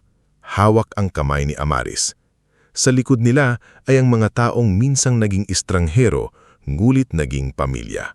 Sa malayo, naroon sina Damaso at Prima Rosa, naghihintay ng tamang panahon, handang tanggapin kahit maliit na puwang lamang ang ibigay sa kanila. "Ate," sabi ni Liora, "naalala mo noong gabing umalis tayo? Isang maleta lang dala natin." Tumanggo si Salvia, nakatingin sa gusali. "Oo, akala ko katapusan na natin. Hindi pala." "Hindi," mahinang sagot ni Salvia. Simula pala, nayakap ni Amaris ang baywang ng ina. "Mama, bahay po ba ito natin?" Lumuhod si Salvia at hinawakan ang mukha ng anak. Bahay ito ng mga taong kailangang magsimulang muli. "Parang tayo noon?" Ngumiti si Salvia, may luha sa mata. "Oo anak, parang tayo noon." At sa pagkakataong iyon, hindi na masakit alalahanin ng ulan, ang maliit na kwarto, ang panghuhusga, at ang pagtalikod ng mga taong dapat sanay unang yumakap sa kanila. Dahil mula sa lahat ng iyon, nabuo ang isang buhay na mas matibay, mas totoo, at mas puno ng pagmamahal kaysa sa dati nilang pinanggalingan. Hindi bumalik sina Salvia at Liora sa lumang bahay para manirahan muli. Hindi rin nila hinayaang bilhin ng yaman ng Veloria ang mga taong naging bahagi ng kanilang pagbangon. Nanatili silang nakatayo sa sariling pangalan, sariling sipag at sariling desisyon. At doon nang tapos ang kwento ng babaeng itinakwil, ng kapatid na hindi bumitaw, at ng batang naging dahilan ng bagong simula, hindi sa paghihintig, kundi sa pagbangon, hindi sa paglimot, kundi sa kapatawarang may hangganan. At hindi sa pagbabalik sa dating sugat, kundi sa pagtatayo ng tahanang walang sino mang kailangang palayasin para lang mapanatili ang dangal.